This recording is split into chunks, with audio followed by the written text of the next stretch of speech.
Welcome back, everybody, to the Nosebleed Sports Podcast. I am Chris Witt, and with me, as always, is Mr. Adam Schmidt. Adam, how are you today, sir? I'm pretty good because you know what I love is I feel like the W in welcome gets like a fraction of a second longer every week. I love that. Welcome, everybody.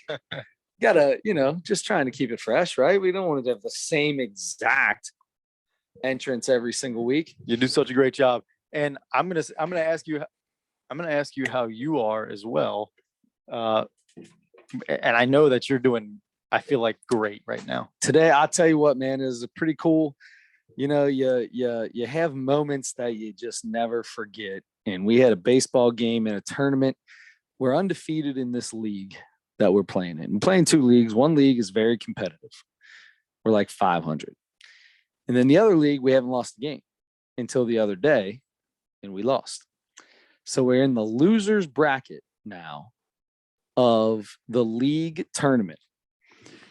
And none of these teams have beat us, obviously, until last week. And the team we played today, we've beaten twice by the mercy rule in the third inning. And they gave us everything we had. Play 5 innings, 9-year-old. And it was 9-9 in the bottom of the 5th. First batter gets on base. Second batter strikes out. I'm the third base coach. I coach the team. I'm the third base coach. And my son comes to the plate. Man, it doesn't get any crazier than that. And he smoked the ball up the middle, scored, and the whole team jumped on him and picked him up and carried him off the field on their shoulders. It was so awesome. So something I will 100% never forget. For sure. First career walk-off hit for him? First career walk-off for our team. I don't think we've had a walk-off hit in 2 years on this team. Very cool. Very, very exciting. Yes, it was super cool. Very exciting. Super cool. And the thing that sucked was we had this umpire. Remember the umpire? Well, I don't know. Did we talk about the time that I had a bench warning? The first time I've ever gotten yelled at by an umpire? Ever? I feel like you may have told me this story. I can't remember if it was on this podcast or. Well, we had him again. Okay. And he had to come have conversations with me, even though this time it wasn't about me. It was the fans. So I yelled at the fans, yelled at the parents, told them to shut up. Were they, in your opinion, out of line at all? They got upset one time on a ball that bounced in the dirt that he called strike 3 on one of our kids. Okay. I mean, makes a little bit of sense, right? Literally saw dirt before it went in the catcher's glove. Might be a little low, especially when he's the second tallest kid on our team. Might be a hair low. So they said something, and he immediately then gave everybody a warning and, told me that I needed to warn everybody. So I did. And I yelled at him very well. And then he came out late. That was in the first inning. In the 4th inning, he came out and told me that we were saying over and over and over to the pitcher, "You're right there. You're right there. That's right there. That's a great pitch. It's right there." That's what our fans were saying over and over and over again. And he was ready to toss our entire team over that. Were they saying it because they were disagreeing with his strike zone? They were saying it because they disagree with the strike zone partially because we had a kid on the mound who has never pitched yet this year. And he got down when he walked the first 2 batters. So because I kept saying it too, but I was talking to the pitcher. It's inside or outside. I don't care. You got a strike zone, you call it. But if it looks like it's close, I'm happy that kid just threw a ball close. Okay. So I was telling him it's right there. And then he had a 3-minute conversation with me in the middle of the field, in the middle of an inning, which is pretty funny. So this guy's you can tell he's got a little ego, right? Mm-hmm. But when the adrenaline gets going, you know how when adrenaline gets going, you start shaking a little bit and you get like, you're ready to go. I could see it in this guy, and I'm totally cool. I didn't do anything wrong. I'm not upset about nothing. And he is like shaking, upset. And I said, "Oh, hey, let's just take a breath. Calm down. Just calm down, man. It's okay." I had to talk to this man down. Talk the umpire. Yeah. Like, calm down, dude. Just have a conversation with me. And I let him tell me, and then I started talking to him, and then he jumped over top of me, and I said, hold on now, man, calm down.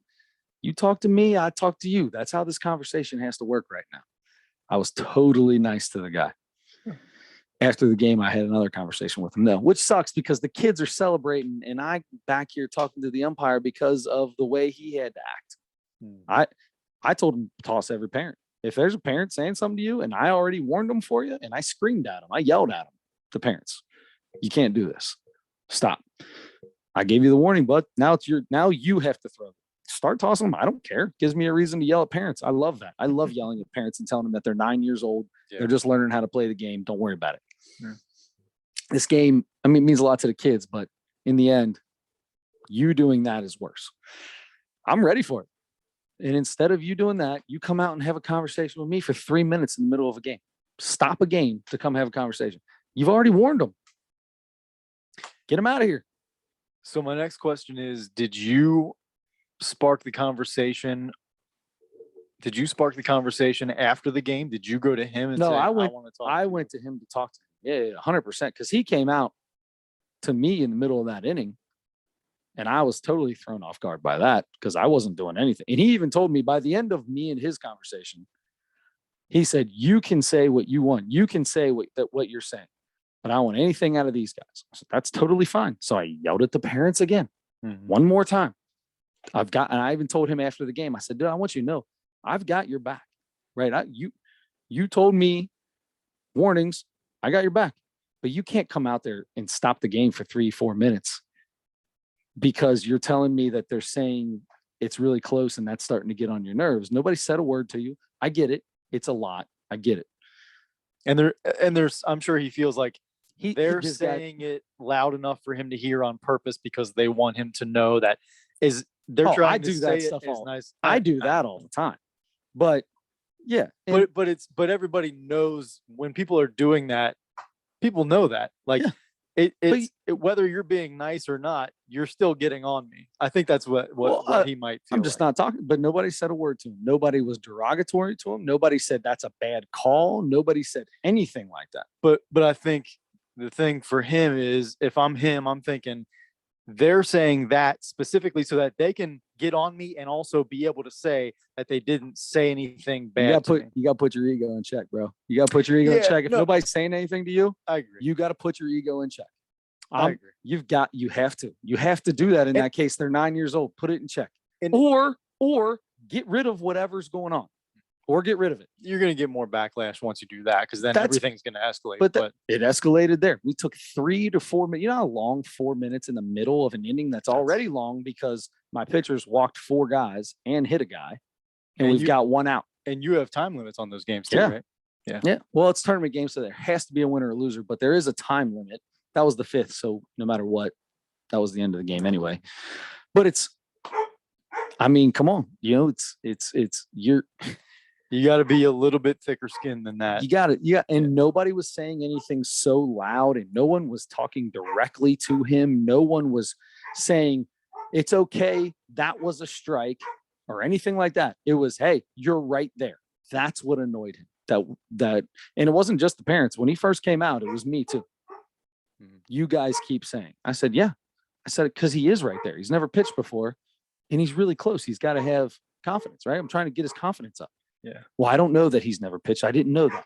It doesn't matter if you know that or not. That's not the point. Is if you know it or not means nothing.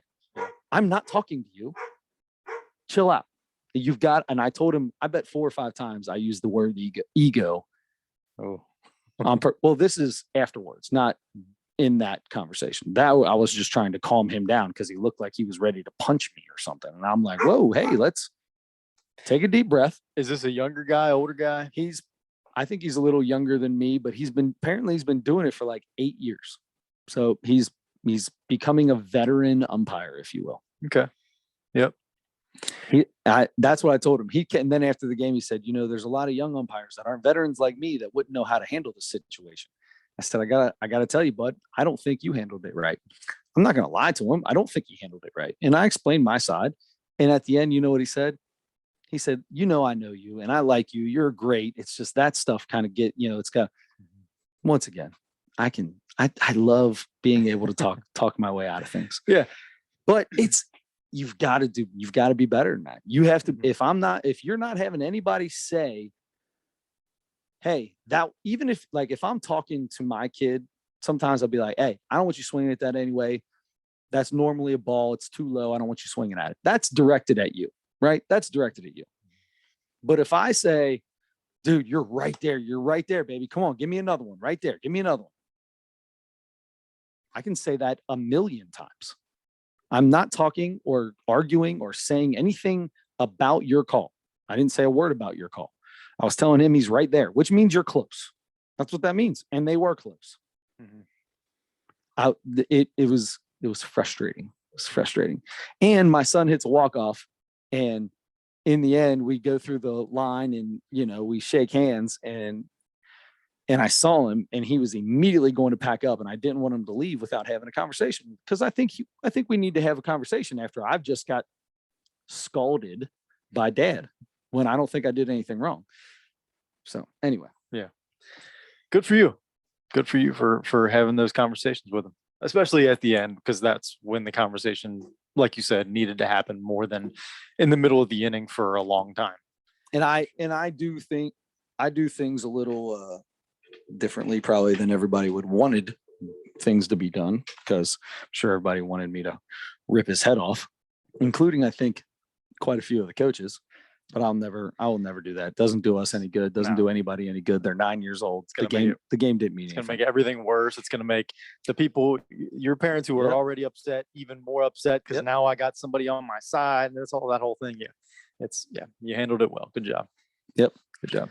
And I mean, that's got to take a way back seat to your son having the game winning hit. That's the coolest thing, man. His it's the coolest thing. Carrying him up. Oh, it's really cool. Got a picture of him with the hanger. He put it on his screensaver on his little phone. He's pretty pumped up. That's awesome. He told you the whole story. He told me the story. You started telling me the story. You got a call, and then he's like, "You want me to tell you the rest of the story?" He was so excited to tell me. It was awesome. That was awesome.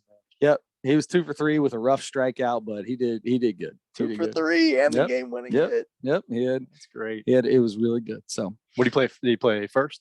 Played first. Yep. All but one inning. Try to rotate everybody out, make sure everybody gets to sit out an inning. Not everybody does all the time. Sometimes some kids sit out 2 innings, but you gotta do what you gotta do. Mm-hmm. I know about trying to do playing time, and it sucks because you got to try out to make a team, right? So you want to call it a select team or whatever you want to call it. Therefore, the thought process is, okay, we need to be pretty. We want to put the best people on the field, but they're still 9 years old. And it's a tough balance to do that, where you're like, I can't just throw 9 kids out there every time. Everybody hits every inning. Not every inning, but we roster bat, so everybody can hit, so they can swap in and out of the field the whole time. It's part of the new rules of the last however many years. But there are kids that'll sit out twice, and there are kids that occasionally won't come out. But for the most part, everybody sits out at least once. Good. Yep. Good. Yeah. All right. Well, I mean, your night's going pretty well. I think it might get a little bit better now, because Chris, we're gonna try our next Reese's variation here. I love it. Let's do it. I can't wait. This week, Chris, we have week 900 or whatever of this thing. We have. I love it. What do we got? Oh, this could be something. We have peanut butter lovers. Whoa, I saw these the other day. Yeah. The peanut butter lovers. So it looks to me like, and I just noticed, I didn't realize this until I just picked these up. I noticed that there's a peanut butter lovers and then there's like an extreme peanut butter. So the difference is the peanut butter lovers, it's the regular Reese's peanut butter cup. Yep. Regular amount of peanut butter and everything. Like it's like in half, like the top half of the chocolate part is peanut butter. And then the bottom half is the regular chocolate. It looks like a harder kind of peanut butter, like the chocolate would be. Right. This is going to be interesting. Right. Yeah. And then like the extreme or whatever they call it, peanut butter, is the whole thing. The whole outer shell of peanut butter is also peanut butter, or the outer shell of chocolate is peanut butter. Anyway.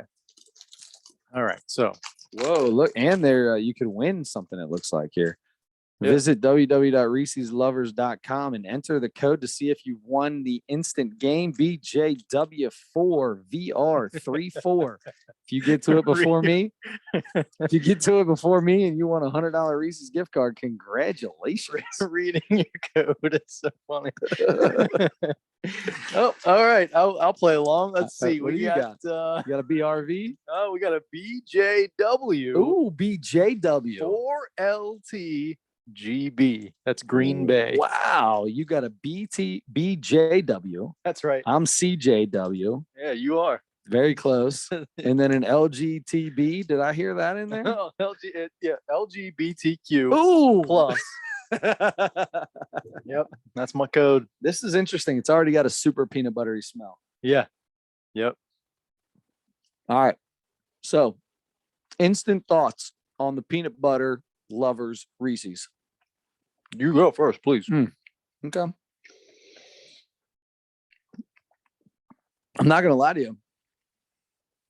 It's definitely got a hair more peanut butter taste than a normal Reese's. Mhm. I still like regular Reese's a little bit better, but I love this. This is good. This tastes like something to me. You know what this tastes like? Peanut butter fudge, I think. Mm-hmm. Well, This tastes like peanut butter fudge. I feel like the outer coating That's what it is, probably. is probably a fudge-ish peanut butter. Right. Yeah. Which I'm okay with, but like peanut butter fudge, when I see it in like a candy store or something, you go on vacation and they have these candy stores, I will pick that up. Don't worry about it. Dog will get it.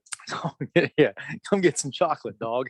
A little bit of chocolate doesn't hurt a dog. I'm just going to tell you that right now. Okay, good. Because I fed it 3 Reese's peanut butter cups last time I was over here. No, I'm just kidding. Fine. You get these candy shops when you go on vacation or whatever, and you get fudge, and you're like, man, I have fudge, once a year, once every couple of years, something like that. I'm gonna get some fudge. Peanut butter fudge sounds like it'd be great. A little taste of peanut butter fudge is great. Like a whole bar of it, too much. But I think this is a good portion. It's a good portion. So, your rating for the peanut butter lovers Reese's peanut butter cup? My rating is going to be, I'll just go with a 9.1. 9.1. That was really good. I liked it.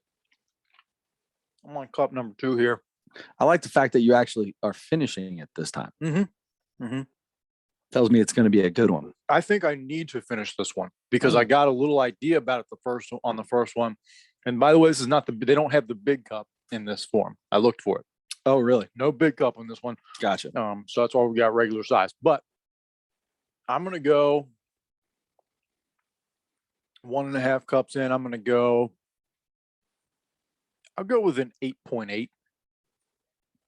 I like it. 8.8. All right. 8.8. That sounds good to me. Last time the Bengals went to the Super Bowl before this past year, 88. I think that sounds good to me.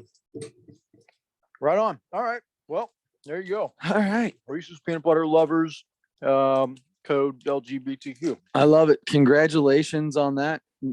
That's a big score. That's good. Yours is bigger though. I mean, you really liked it. Didn't you? Did like it. I did. Good. All right. So what else you got going on these days, Ad? Well, last week was Father's Day. Happy Father's Day to you. Happy Father's Day to every father watching this. Happy Father's Day to you, bub. Thank you. Thank you. Somebody's got to be a dad to all those shoes.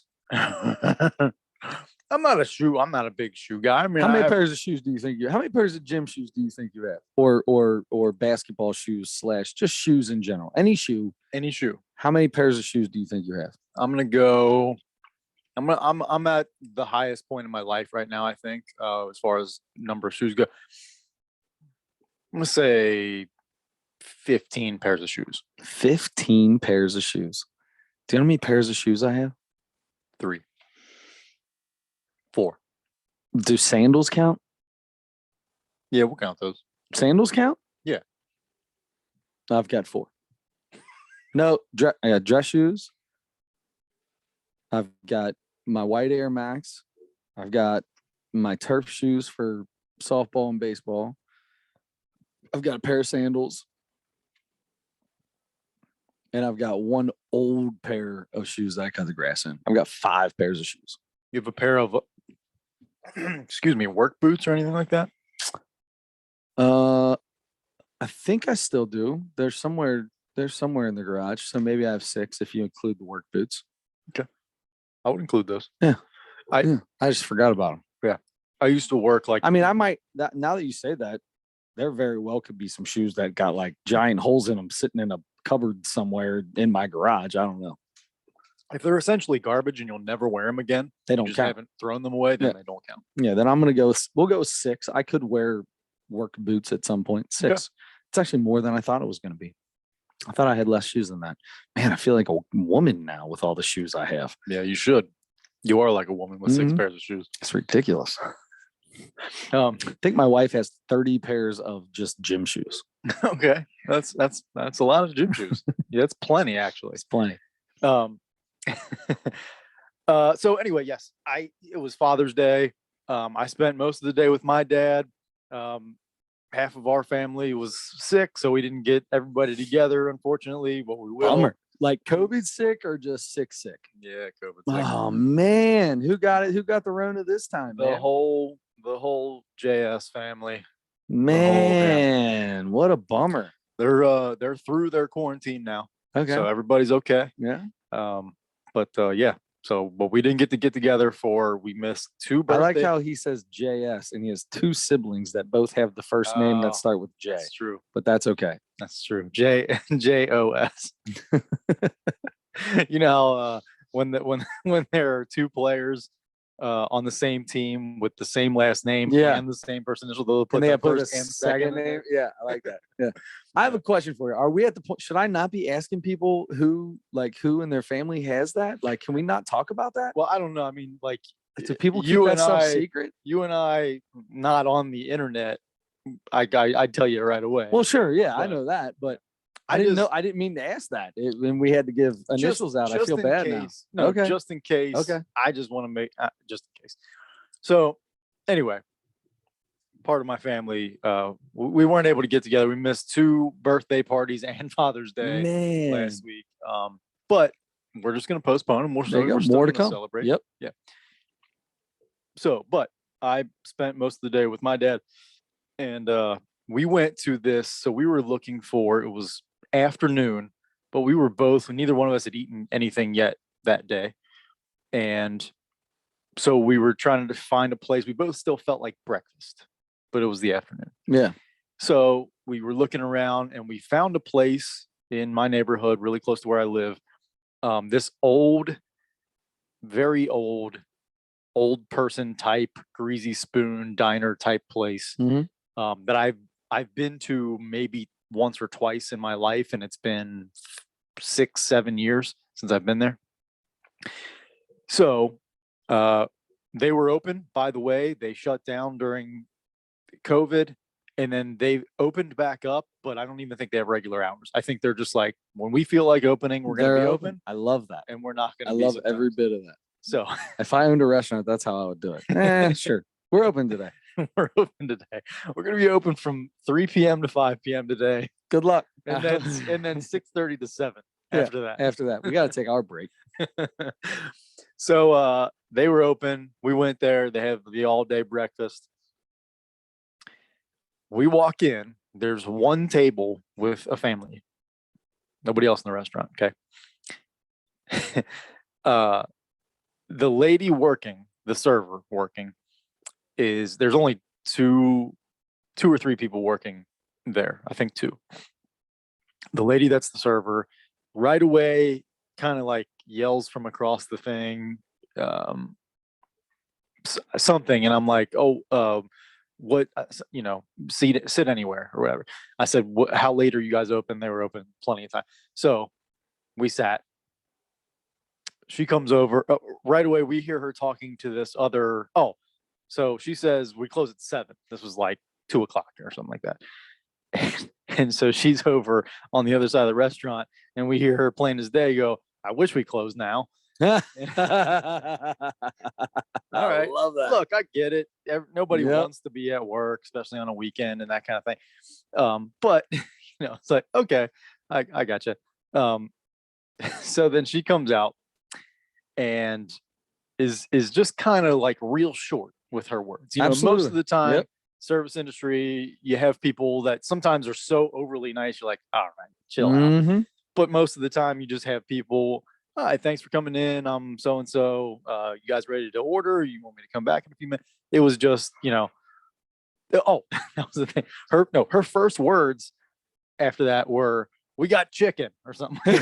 The special that day was fried chicken. We We got, got chicken. fried chicken or We something. got fried chicken. I love it. That's what it was. Very happy woman. Thank you. I'm glad to know you have fried chicken. No frills. All right, Yep. good. So she takes our order. Doesn't seem real happy. Oh, and by the way, she comes over and just sits down in the booth across from us. Yes. What do you guys want? You ready? So and there's no like, thank you, I'll be right back, any of the exchanges on the whole time. Mhm. Just matter of fact, what do you want? Do you need something? And then walk away. Gone. We order, she comes back, she like, plops they're like regular heavy ceramic dishes, right? Boom. Yeah. And so you put those things down. If you don't put them down gently on purpose, they can make a loud noise. Yeah. I mean, she's just, there you Scare the go, daylights there out you of go, there you go. Just kind of plopping it down there, like, geez. So, I mean, that was just her thing the whole time. Mhm. I'm not even sure she was in a bad mood. It felt like that was that lady. Felt like that was just her. Yeah. And so anyway, it was that was our experience. And the whole time we're like, every time she says something to us and walks away, we look at each other like, gosh, that's just a little cold. I mean, not used to that. Yeah, it's rough. So How'd you tip? Tip normal though? Did you tip normal? I did tip normal. I think I'm thinking if my dad was there, my dad's a good tipper, but if he was there by himself, I'm like overly I start at 20, right? Like mine starts at 20, and if it's a hair, like if I'm a hair higher than what it should be like if 20% is like 3 cents less than what the next dollar is or whatever, I'll jump up $1.03. Right. I'm 20 to 30% every time. So I'm overly patient with people in the service industry and stuff like that. So I always tip normal, even if I get bad service. Probably especially during the pandemic, right? I mean, we just got done with the pandemic. We all heard about how terrible it was for service industry in the pandemic. Sure. Yeah. And she might be working 6 or 7 hours a week if that's how much they're open. So you're probably right. So anyway, we go ahead and tip. And then we were both talking about, because we both had been there like once or twice, and it had been a lot of years since we had been there. And we were just kind of talking about it quietly when she wasn't around. And we're like, we're like, well, it's going to be another, 6-7 years before we come back here again. Food was excellent. Okay. The food was excellent. All right, so great food. So do we want to say where this place was? I mean, the food was excellent. It was because right if the food's at 10. Number one, they're on the brink of not being a restaurant anymore close or anything. And there's no chance anyone that works there would ever hear this. I love it. All right, good. It's called Stevens Old Village, which sounds. Where is this place again? It's technically in Westwood. Technically in Westwood, right on the other side of the Cheviot Westwood border there. Yeah, it's good food. Right, check it out. We don't want these guys to close down. Across. I mean, they may need where the bleachers used to be. Yep. Where it originally was. So we need. I mean, they can hire new servers, but if they're making good food, man, we need this place to stay open. Sure. Go to Bleachers. And when you get there, it's going to be a restaurant, and it's Steven Tyler's or whatever it's called. yeah. Steven Tyler's Bleachers Restaurant. Yep. There it is. Great omelets, terrible service. Great omelets, terrible service. That's the name of our game. So anyway, I don't know. Just it's interesting when you get poor service, how you feel about it, how you react to it. So anyway, I don't know. I mean, have you had any experiences with bad service? That happens all the time. So Really? my thing, You're on the road a lot, so I'm Yeah. sure you have more. but opportunities. I become this like person that it's my goal Sarcastic. to make you happy. It's Okay. now my goal to make you have a better day. Oh, good. It's my goal. Good. We had a waiter at a place called Johnny's one day. And this was after a baseball tryout. I was there with a few coaches, and we were talking about some tryout stuff. So it's not a ton of people there. I was just there a few weeks ago. And we're in the back, right? And there's this lady that comes back, and she is, dude, she's in the worst mood I've ever seen anybody in my life. We don't have that. We don't have, I don't know. Let me find out. Turn around, irritated as all get out. And buddy of mine's there. I was like, oh yeah, she's falling in love with me tonight. That's happening. And they're like, geez, this woman's crazy. She's the meanest woman. And she's a big older lady, God love her. I shouldn't say that. Maybe somebody knows her. Maybe they don't. Well, same type of lady. Yeah. For me on that. So anyway, and she comes out, and every time she comes out, I'm like, girl, let me tell you, I'll tell you, you know what? I will take a drink. I really appreciate that. And just, chit-chatting a little bit, trying to get in. It wasn't going the first 2 times, but by the 3rd time she came out, and she's like, guys, I am so sorry. I spilled a whole glass of wine on myself and all this other stuff. And the rest of the night, best service I ever had in my life. See, what's great about you doing that is it got her to turn around, got her mood to turn around, which is the most important thing. But also, she was able to tell you why she started out that way. Exactly. She's like, then I'm like, oh, she's not just a mean, nasty woman. Which in most cases, I'm sure it's people just having a really bad day or in a bad time in their life, and they're trying to make it work every day. Most of the time, it's probably the people aren't bad, mean people. It's they're having a hard time, and everybody has a hard time being nicer when they're going through rough stuff. Yeah. So that's good for you. Yeah. I think about that one. That one just happened recently, but there's always some where sometimes people are just, when you get sometimes they're just rude, man. And I can't think of anything, in particular, but it happens a lot where when the waitress walks away, it's like, okay, it's going to be a fun one. We had so I love Price Hill Chili, and I love the owners, and they take care of our softball field. It's awesome. So we actually there yesterday, and we had like 4 servers. Like there wasn't many people there, so there's all kinds of people rolling in and out, right? And it said seat yourself, but we had 12 people, so like I kind of had to go find somebody to say, hey, we got 12. Oh, well, let's just scoot these together. Super good service. I don't want to say it was bad service. This is not a bad service story because if you go to Price Hill Chili, you'll get good service. Sure. Promise you that. And the best food. Dude, there's like 3 pounds of lunch meat on the hippo. You can buy a hippo and have lunch meat for a week cheaper than you go to Kroger's and buy lunch meat. Can I get the hippo and a box right away? I actually told my wife that. I was like, we should get the hippo to go, and we got lunch meat for a week. Yeah. So anyway, we got there, and I didn't realize it. I ordered a couple appetizers. We had 6 people there. 6 people were walking in a little bit behind us. Ordered a couple appetizers. They brought them out. But we walked back there and found a spot. Somebody sat us there. Blah, blah.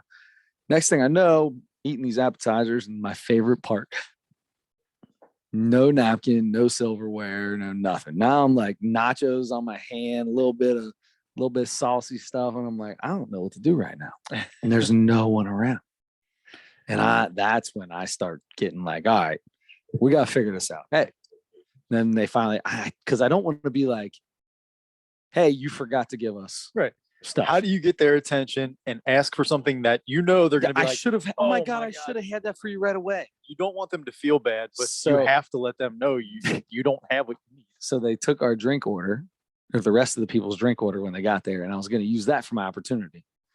But they were gone, right? Like they're on the other side of the table, asked and walked off the back way instead of coming towards me. And I'm like, oh, it always happens there. Son of a gun. Need to flag somebody down. And you don't want it. So finally, when she brought the drinks out, I was like, hey, you mind if I get a napkin and a fork? oh my gosh, yes, oh my gosh. I feel so bad. Those things happen to me all the time. And you're like, man, I don't want this person to think that she's bad because they're awesome. Yeah. But I really need a napkin right now. I can't eat this food. What if they brought the sides out for the girls for their dinner? They got orange slices. And they're just sitting there looking at them. And I was like, go ahead, go get it. So they're just picking out of it. I was like, use your fork. That's what it was. That's how I knew it. I said, hey, use your fork. And she goes, I don't have a fork. And I was like, okay, use your fingers. Oh man. Yeah. My latest poor service happened a couple hours ago. Nice. Picking these Reese's up. Yeah. I ended up going to a United Dairy Farmers. If you're not from around here, we've talked about this before. United Dairy Farmers is a great store, but it's also a convenience store, and it attracts a lot of rough individuals. Sure. Yes. And especially where it depends on where you are, but overall it's like you kind of want to avoid going in there if you can. Mm-hmm. So I went to one that I used to pass the closest one to my house and go to that one because the one closest to my house is so bad. Now I pass both of them because the other one's really bad too now. But I ended up going to that one because I was driving past it to go home from somewhere else. So I pull in, like all I got to do is get 2 packs of Reese's cups and I'm out of there. Mm-hmm. I get the Reese's cups. So far, so good.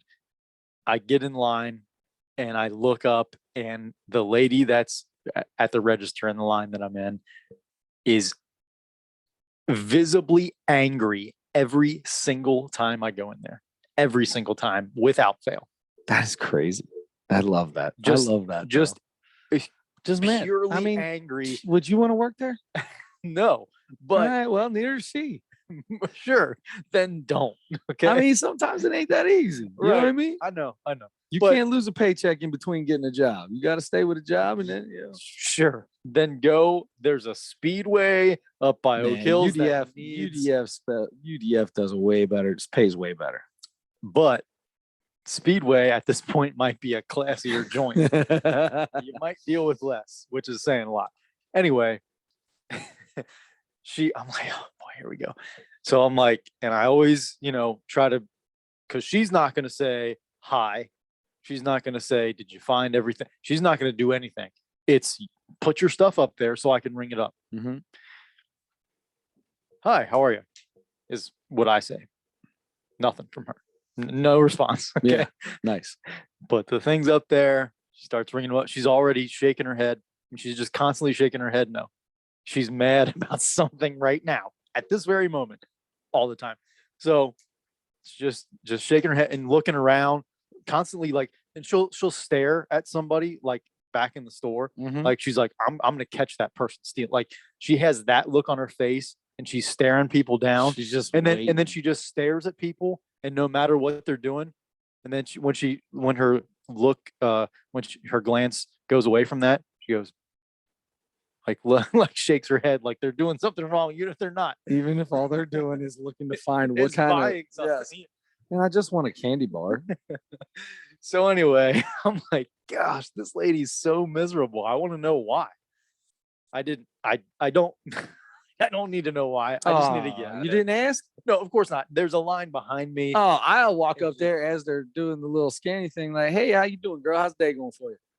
Yeah, even especially if they're upset, I love asking that. Yeah. If it's somebody I know or like a kid on the team or something, I see that's down or whatever, I will definitely ask. I want to know. I really want to know that. Mm-hmm. And because if I can do something, great. Yeah, this lady is just mad every time I go in there. And if I want ice cream, which is 99% of the time I go in there, that's what I'm going in for. And if I needed to like order a shake, like they have to make it in front of me. If she's the one that's going to help me, sometimes I will walk in there, and if I see her back there, I'll just go get a pint. Just go get a pint and buy it and go.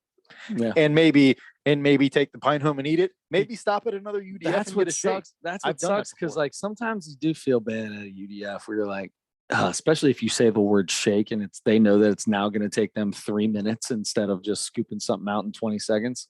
They don't want to give you ice cream out of that scoopy thing anyway. Right. Yeah. I don't blame you. I would be the same way. Many times, actually, I've gone either into a parking lot and seen the situation inside. I went to that very same one yesterday or the day before.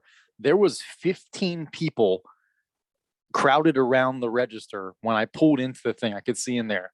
What drove right out the other side. Yeah, I'm like, good. I'm good. Something's going See on you in there. later. I'm out of here. I'm out.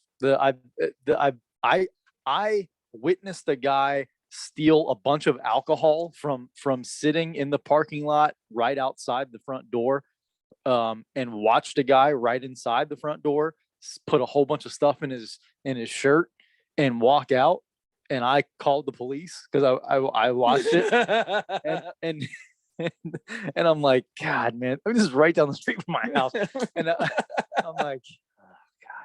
So, and then this young girl comes out, probably 18, 19 years old, maybe, comes out of there, looking similar to the guy that took the stuff, and she's working there. Nice. And so she comes out and she goes, and because what the guy did, he stole all that stuff, didn't really try to hide it, just walked right out the front door, walked around the side of the building and stayed on the side of the building. Started eating and drinking. And started, I guess, drinking whatever it was. Yeah. Maybe that's where he lived. I don't know. But but so she went around the side and she acted like she knew who the guy, like she does it all the time. He probably does. Yeah. And she's like, she just yells at him about, basically just yells at him, and then turn around and walked in. Yeah. And then she's walking back and I was like, hey, you guys might already have too, but I called the police. Just, I saw him take that stuff or whatever. And she's like, yeah, he does that or something. Well, whatever she said. And I'm like, okay, do you want me to stick around? Or she's like, no, who cares? Just go. It's just another day, bro. Yeah. It's just another day. Yeah. There actually, a cousin of mine used to work at that one. And she was like, you wouldn't believe how many people walk in and just go straight to the bathroom and are in there for a while and come out with needle marks all over, because people are just going in there to shoot up heroin or whatever in the bathroom. I don't understand why they got to go to the bathroom. Just go can't they find somewhere else to go? Well, the one guy went around the side of the building and do it while you always hear that somebody OD'd in the bathroom of a speedway or UDF or somewhere. Man. I don't know. I was in Las Vegas. And I went to the bathroom during we were having brunch in one of the casinos, and I went to they got these huge bathrooms, all that, but there's a million homeless people in Vegas. And so there's a shoe in my stall from the other stall, just sprawled out in my stall. Oh my God. And I'm like, this is the coolest thing in the world. Wait, was it like that when you went into the stall, or a shoe came into it was your on stall? the edge when I was there, and it just slowly slid, because I don't know if he was sleeping or what. But then all of a sudden he woke up, and they kind of moved around, and you could see the shadow right from the light from above. And you see this dude pull out a thing to strap around his arm. You see him flicking on this needle thing right there. And when I left, his foot was in my stall. I took a picture of it while it was in my stall. And I'm like, this is the funniest thing I've ever seen. And then I saw all that stuff, and I was like, whew, man, good luck. I hope something good happens out of this. I don't know what to do. So they'll figure it out. They got people in and cleaning those things all the time. They'll just sweep them up and do whatever they need sweep them up and throw them in the trash. Dude, the homeless people out in Vegas are crazy. Is that right? I've never been to Vegas. Not sure if I'll ever be. Crazy. Yeah. All right. Well, that's a lot of bad service, unfortunately, but not much you can do. You got to go to places. I agree. You know who had bad service? The Boston Celtics. Yeah. They ended up losing. Though we're a week away from the finals now because we skipped a week. But the finals are over. You got a little beef, though. Not beef. I won't say beef. I don't have beef. You've got a little. You just got some thoughts on one of my least favorite individuals. A guy that we've talked about a lot on this podcast, Draymond Green, struggled quite a bit during these finals, especially in the first 3 games. Right. And then was better in the last 3. And By the way, congratulations on your Warriors in 6 when I said Warriors in 7. I was going to say congratulations to both of us. We both picked the Warriors. And a special congratulations to you for correctly picking Colorado in 2. And they won the Stanley Cup That was Finals in insane. 2 games. I know, it's the craziest thing I've ever seen. If you would have put money on that, you'd be the richest man in the world. Absolutely. Draymond Green, he's doing this. He's on this since they won on this.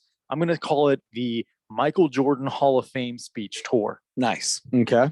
Because he is all about whoever has spoken ill of them, whoever picked the Celtics, whoever's had an issue with Draymond, whoever's had any issue with the Warriors, whoever's said anything but good things about them. That's the way it feels. He is like lashing out instead of, I mean, he's also saying good things about his teammates and all that stuff and enjoying that. But I mean, it seems like he's not enjoying the win, the championship as much as he could, because he's more focused on this war of words that he gets in with all these people in the media and former players and current players. And I mean, he's just like, I mean, he had a problem with Kendrick Perkins. Kendrick Perkins picked the Celtics after the first game. He came on TV in like an old timey jail suit or something and made some kind of really bad, dumb joke about about them opening Alcatraz for the Warriors to go to or something. I'm not a Kendrick Perkins fan at all, but he picked the Celtics. That ultimately, that's what it was about. Yeah. He didn't say Draymond Green stinks, the Warriors stink. He was trying to make this bad joke. It was dumb. It's and KP. KP's always a little over the top with his stuff. Definitely.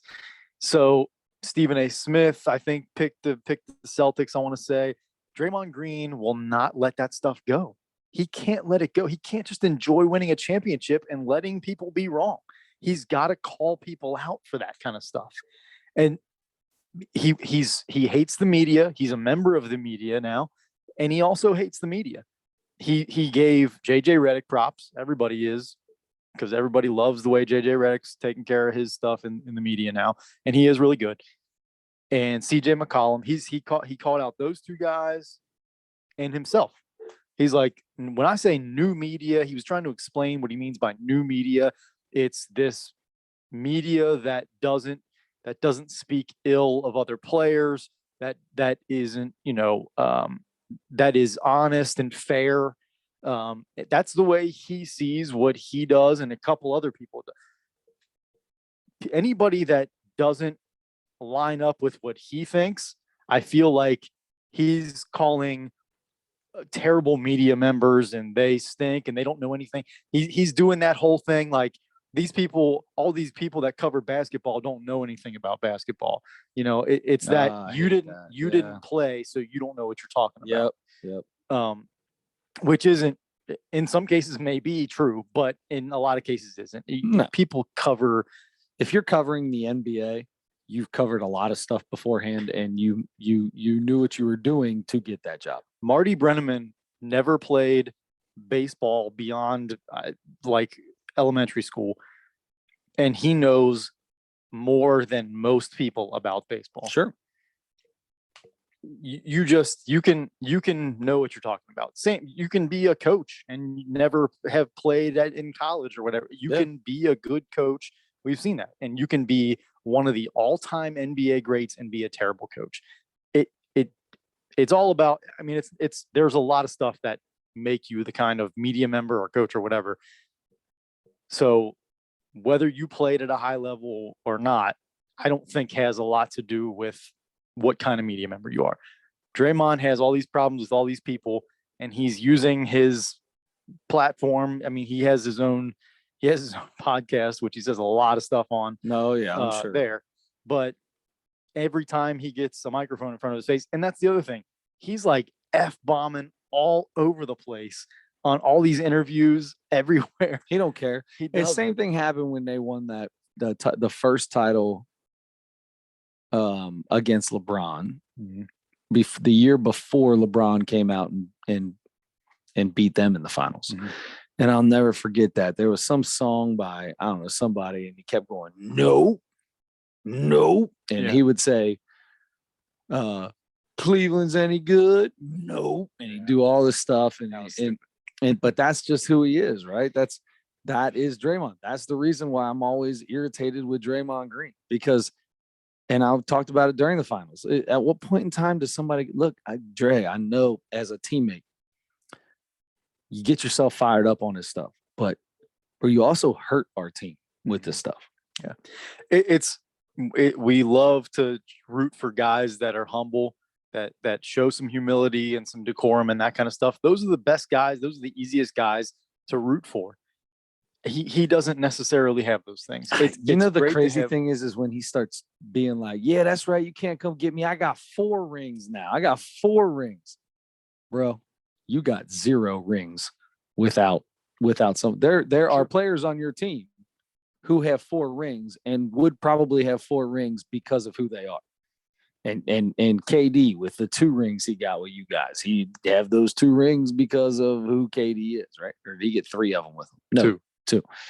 Who KD is, right? Like, I hate to tell you this, but those 2, him and Steph, that's the reason you've got 4 rings. It ain't you. I mean, don't get me wrong. You're a piece, right? And you're a big piece. Yeah, huge piece in the last, those first 3, or especially that first one. But at some point in time, bro, you got to take a little step back and appreciate what got you there. Because it wasn't you. You're not the superstar on the team. You're not.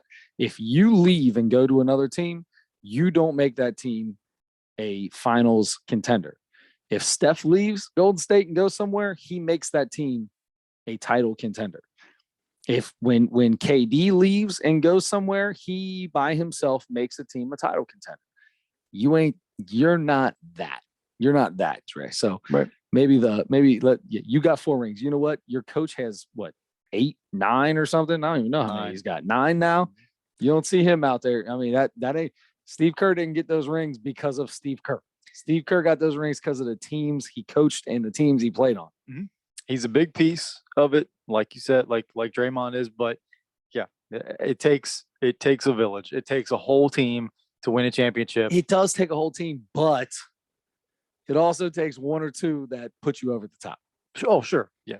You can't, not that you can't, you almost never are going to win unless you're the 2004 Pistons or whatever, without a superstar. At least one. In these days, you got to have 2, really. Rip Hamilton at that time, though, was a legit scorer. They had 4 all-stars on that team. Yeah, and they had Rasheed Wallace and I mean, Ben Wallace and Chauncey Billups. I mean, they had a ton of great players together. Absolutely. It was a great team, but they were much more of a team than anybody else. Sure. Yeah. So anyway, it's just tough to see, because I want to root for Draymond, because I think the stuff that he does on the court is so important when he's focused on making plays on the offensive end and being one of the best defensive players in the game on the defensive end. When he's just focused on that and being a great teammate, I love the guy. I totally agree with that. When he is in trying too hard to get in everybody's heads, when he's letting the officials get in his head, when he's so worried about now the Boston stuff, when Boston fans were chanting "F you, Draymond," I hated that. I was not a fan of that. Yep. But when he's so worried about when he's worried about media members, what team media members are picking, come on, man. Yeah. Come on. And when you're just, look, he's an adult. He can do whatever he wants. But when he has a microphone in front of his face, that's going to get out everywhere. Stop dropping F-bombs. Stop being, be a little bit classier. Just be a little bit classier. Some people just don't got it, brother. I know. Anyway, but speaking, you mentioned this, Steph Curry, this is mind-blowing to me that they've won 4 championships, and that's his first finals MVP. Yeah. Isn't that weird? Iguodala got it the first year, and then KD got the next 2, and then Steph. Yeah. And so, it is weird, but the Warriors have been the Warriors for this long, even when KD was there, mostly because of Steph Curry, because of what he makes defenses do, because he's the best shooter of all time. So it was just really cool. I'm because Steph Curry is the opposite of what we just talked about. Draymond being Green being. Yeah, it maybe not like total polar opposites, but he's not the same.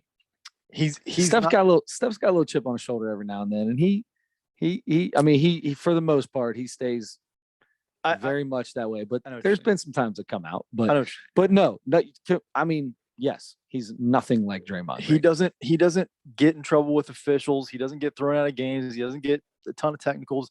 He's not worried about fighting people. He's not worried about getting chippy and stuff.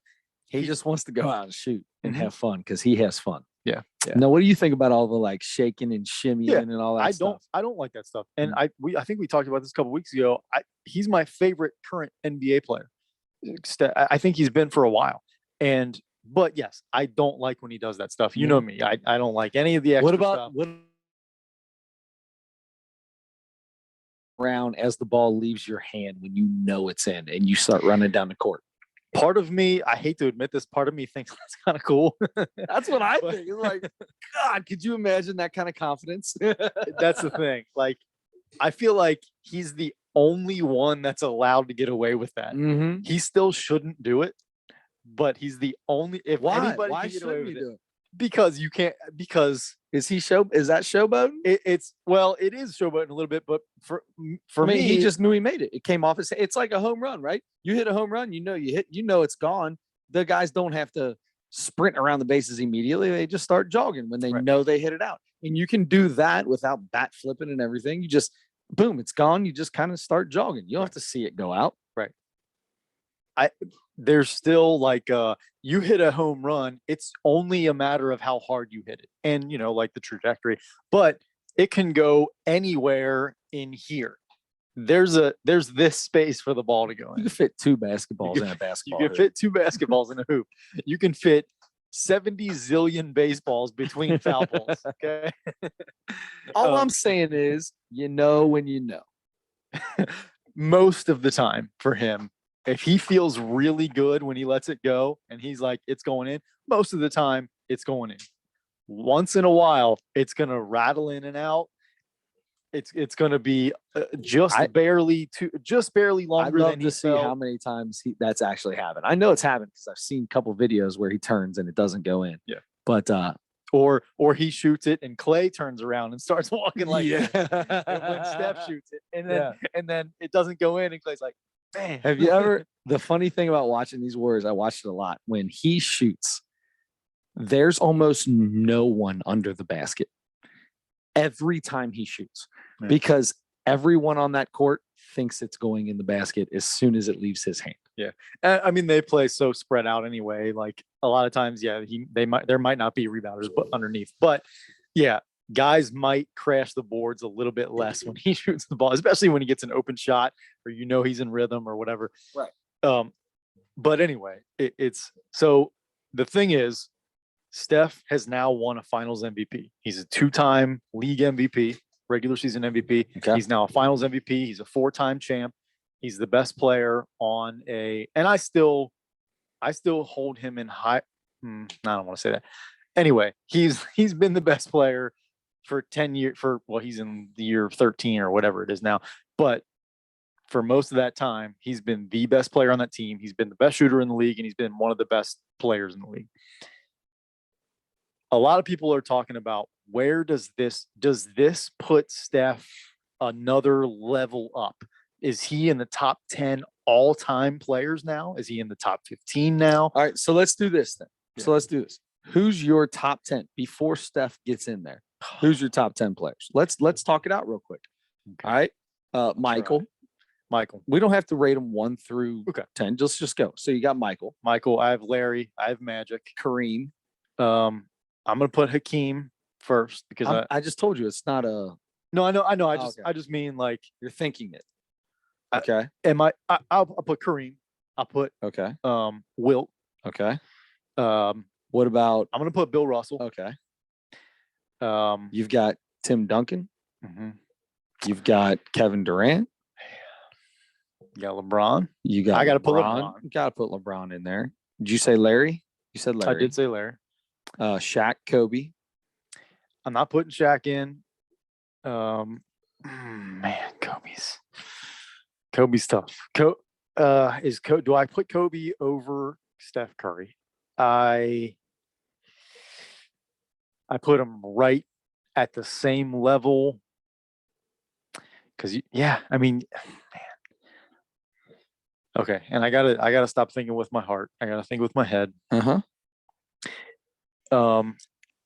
You can convince me that Steph Curry. Kobe's got one. I'm sorry. Kobe's only got one MVP. Yeah. He's got 2 finals MVPs. All-Star game MVPs don't count, but he's got quite a few of those. Mm-hmm. All defensive team. How many times? Where'd it go?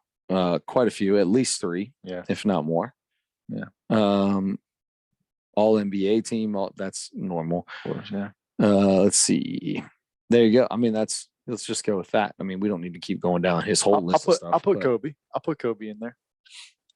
Top 10. Okay. Let's see. Did you say Magic? Yeah, I did. You're not putting Shaq in there. You said. Not. I'm thinking Tim Duncan maybe. Okay, you got Duncan. You got Durant, Jerry West, Barkley. Then we're getting into some bottom feeders.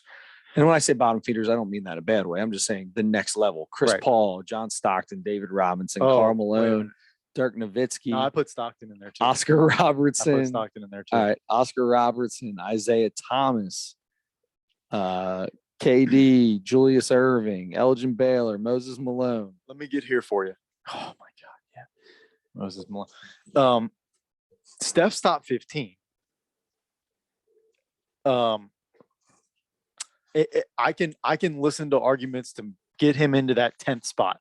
That's what I'm saying. Like I can see top 15. I got no problem doing that. Top 10 that's a tough, really tough nut to crack, dude. That's a tough thing. The thing that gives him that chance is the fact that we've never seen anyone like him. Mm-hmm. That's what gives him that chance. Yeah. Well, there's plenty of guys that have a couple MVPs. They've got a finals MVP. They got a couple rings, but we've never seen anybody like him. You're 100% right. Yeah. Yeah. If you're talking, that's like the Hall of Fame is you've heard that argument for like Pete Rose in the Baseball Hall of Fame is you can't tell the story of the history of baseball without Pete Rose. Mm-hmm. So that maybe that should put him in the Hall of Fame. He's also all over the Hall of Fame. Right. But I mean, he's just not in the museum. But with that not same, in the actual hall. He's in the museum. Right. But with that same idea, if you think of the top 10 that way, then you probably do have to put Steph Curry. If you're thinking about if your top 10 is guys who revolutionized the game, who changed the game along the way, then yeah, for sure he has to be in there. But nobody really looks at it that way. Nope. So I don't know. Because if that's the case, then Bill Russell's 100% in there. He changed the way that anybody ever played the game. There was nothing like a Bill Russell that ever came through. Wilt came just a little bit after him and played, a little bit during that time, but Wilt was after. Like there was nobody like Wilt. I mean, he scored 100 in a game. There's nobody like Wilt either. He was a freak athlete. There were crazy people like MJ. I mean, Julius Erving was Michael Jordan before Michael Jordan. You know what I mean? Now, don't get me wrong, but Michael took it to another level. Yeah. But you saw that crazy athleticism, the crazy leaping ability, maybe not so much the killer instinct, and that's probably what put him over the top, but his ability on the court, you've seen that before. You didn't really ever see a Bill Russell's ability on the court to where he could get 30 block shots in a game or something ridiculous like that. At the point when he was playing, yeah. That's what I mean, when he was playing. For sure. Yeah. And there could be another Steph Curry later on because that's what people are going to just continue to create right now because it works. Yeah. So, yeah, but he's the first. Yes. And if you talk about Bill Russell might have been the first and people will say he's the best. Yeah. I mean, he's the greatest winner, technically.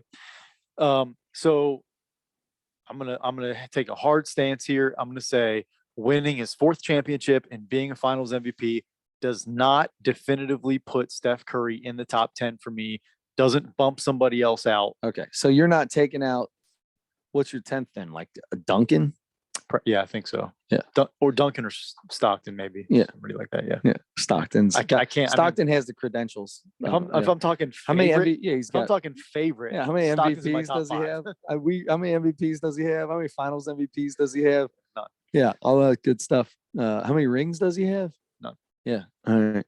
Yeah. All right. I'm gonna go with Steph. How many over him. assists does he have? How many steals does he have? Yeah. Well, the most all time. But anyway, But we saw people like that before him. no, we didn't.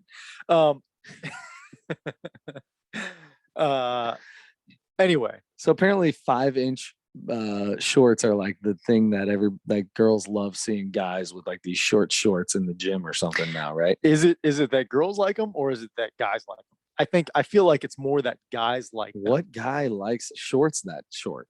Everybody, Besides because John Stockton. No, everybody now. Like No, everybody's that's wearing them ridiculous, because dude. they see like James Harden wearing them. That's what I mean. So gross. I think guys I don't like want to them see your more leg. That's than why they girls do wanna it. see I them. thought girls like wanted to see guys' I don't even legs think- or something. I don't even think it has anything to do with girls, honestly. Then where did this come from?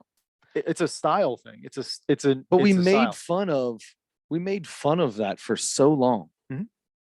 It's always cyclical. It's always going to come back around. Well, Baggy shorts are going to come back sometime. I can't wait because it's hard for me to find a pair of gym shorts anymore. Like long gym shorts barely go to my knees anymore. Like I've got a ton of gym shorts and they're all old because I just got to be careful with them and not wear them out. Yeah, I see it. Jack them up. I just jacked mine down. They're getting a little short on me. I pull them down. As you're talking about it, you're like, Yeah. I'm like, oh, my knees are showing. They're not supposed to ever show. Why are my knees out? That's how I feel. Why are my knees in any kind of view of anything? My knees should never be out. Every pair of shorts I have hang just below my knee. Yeah. Oh man. Okay. I'm So- with you though, but I agree with you. I'm with you. It's tough, man. Top 10. Let's wait till the career's over and then we'll talk about it. I agree with you. Because Cool. LeBron is one of the few guys that you can be like, okay, Mhm. he's top 10 without having to talk about the end of his career, right? Michael, after he won his 6th, it was like, even before that, probably. After it he was, won his 3rd. Yeah, it was like, okay, well, Michael's definitely top 10 of all time, if not top 5. Well, he is top 5. He's top 2, top 1. Yeah. That's not the point is. Thank you for saying that. Of course. The point is there's very few people that you can say that while they're playing. Mhm. So let's just wait and see what Steph does. And we'll decide then. When he retires, we'll talk about. Let me ask you this. If you consider Steph Curry a point guard, is he top 10? Stop. Did you gleek just now? did, yeah. Got a little Oh, Greek yeah, action yeah. going out. Can you do that on purpose? No, but there's a dude Yeah. named Ricky Strobel back in high school used to be able to do it all the time. He just be like- sounds like he could. He'd be like this. Yeah. And like so moving weird. his tongue on his bottom teeth and just like a little spit coming out of the middle of his mouth all the time. Like, that's so gross, dude. Okay. So That was when I first heard it was called a gleek. I was like, that sounds like something nasty, man. Like, don't do that anymore. shout out Ricky Strobel. All right. Yeah. So if you call Steph Curry a point guard, and I'm not positive I do, but if you do, top 10 point guard of all time. Right? Absolutely. I mean, Top he's so 5 point close. guard. Okay, who's your top 5? Let's talk about who the top 5 are. Magic Johnson, John Stockton. You got Jason Kidd. Yeah. You've got Chris Paul, maybe Kevin Nash, Steve Chris Nash. Paul. Did I say Kevin Nash? said I've done Kevin that so many Nash, times Scott on this Hall. podcast. Yeah. Yes. Sting. Steve Nash, Steve Nash, Chris Paul. So there you go. You want to make those your top 5? Was Jerry West a point guard? After this, let's do top 5 Wolfpack all time. All right, I'm in NW for that. No, I'm Wolfpack. totally in for that. All right, so we've got Magic, you've got Stockton, you've got Kidd, Yeah. you've got Nash, and you've got Paul. Yep. You got anybody that you can think of that you'd rather put in there? Yeah, there's got to be. So the first question is, who there would you knock out? Right. You got to take somebody out of that 5 to put Steph in. If I'm taking anybody out of that 5, I'm probably taking Chris Paul out. No titles, no MVPs. Right. What about Oscar Robertson? I have a hard time calling him a point guard. Isaiah I don't know. Thomas. It's too hard for me to not let my dislike for him not play Sure. into it. Okay. What about He probably is, but what about Bob Cousy or Allen Iverson? no. I put him above those guys. You put Iverson above. No, I put Steph above those Oh, guys. okay, yeah. I put Iverson higher than most people probably do. I really liked him, and the guy played harder than anybody in the entire world. All right, so you don't think so? Oscar's considered a point guard. I mean, in the record books, he's considered a point guard. Yeah, I've seen him on lists as a point guard. So when you were watching Oscar play, you don't feel like what his position was really a point guard? It's hard for me. I don't know. I think he was a bigger guy. He was a great rebounder. Yeah, well, that doesn't mean. I mean, Magic Johnson was 6'7". I know. No, he's 6'8". But whatever, 6'8". He was that's the thing. Defining what a point guard is. Did Oscar Robertson bring the ball up all the time? I don't even know. Well, so there you go. Maybe. Just because he was bigger and he got a lot of rebounds, that doesn't.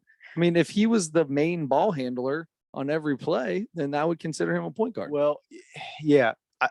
There's a certain style of play what I think about with point guards. Like if you're pass first, I think you're a point guard, which that would disqualify Steph from this conversation. But sure.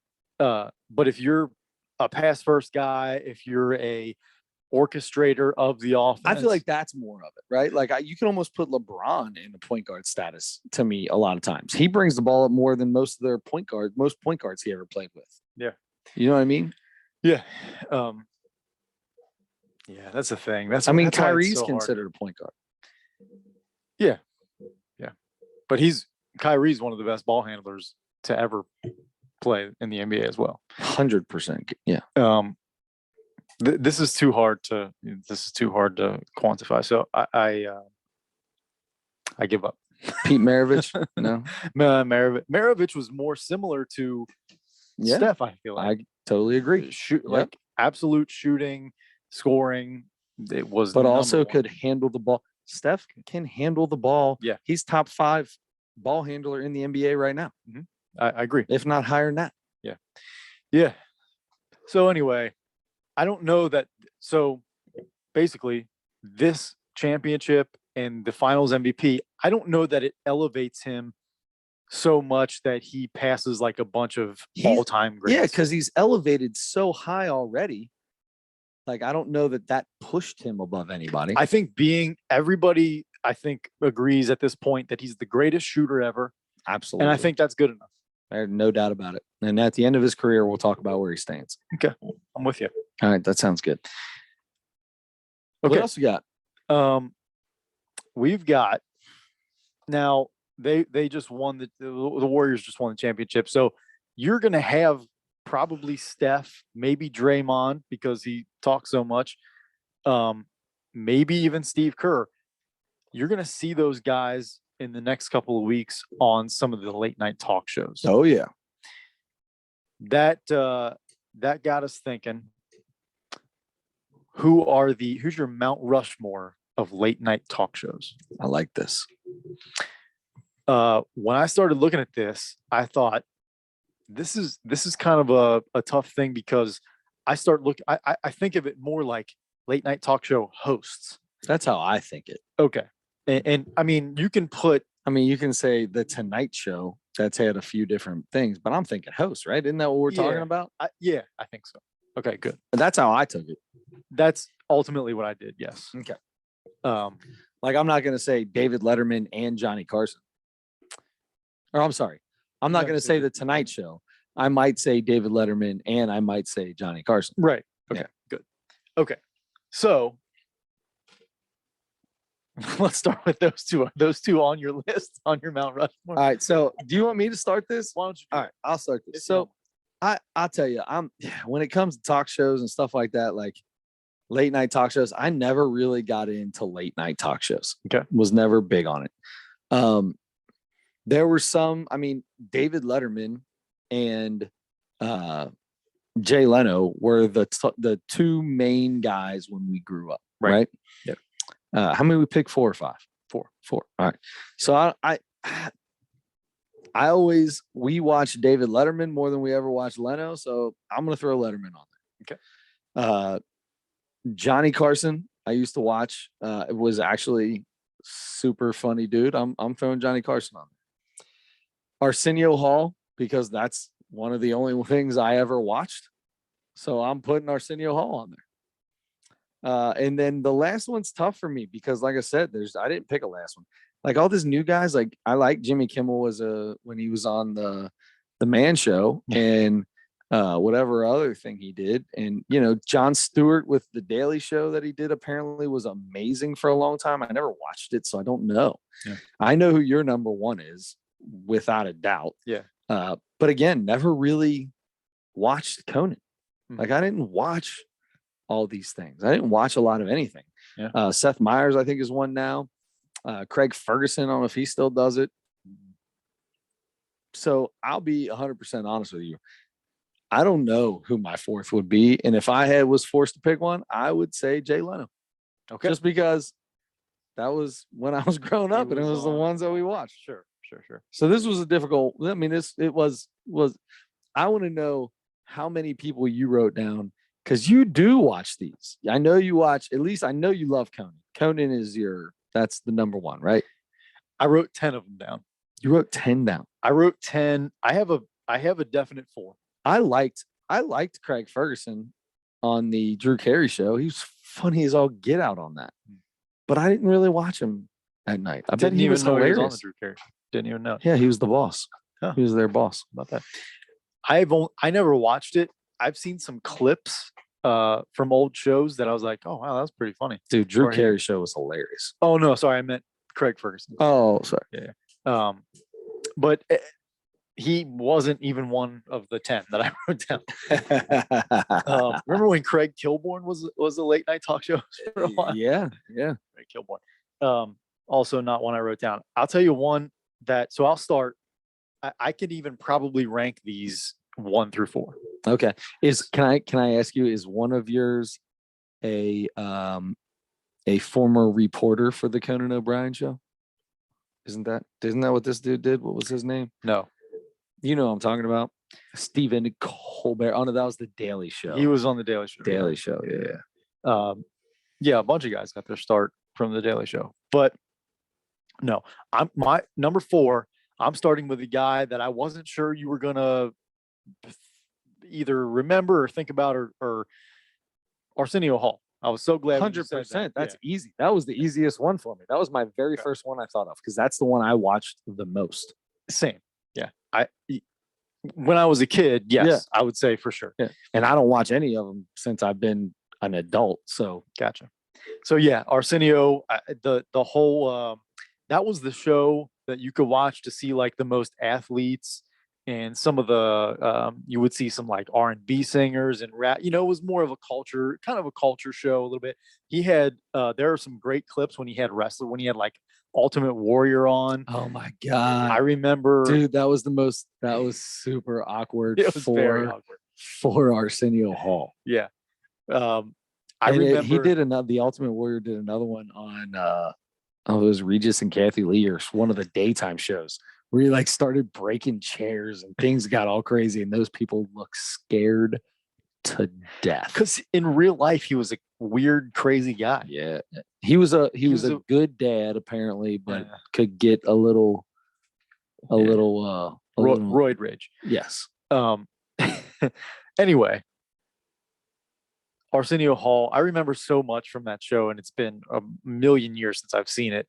I remember one thing that Manute Bol was on the show, and he came out and sat down on the couch and sat like this with his like wrists over his, and it looked like his fingers were touching. Number one, it looked like his knees were above his head because his legs were so long, and it looked like his hands were draped over his knees and were almost touching the floor. I love that. It was just like I know that's an exaggeration, but that's like the image that I had forever after I saw him on that show.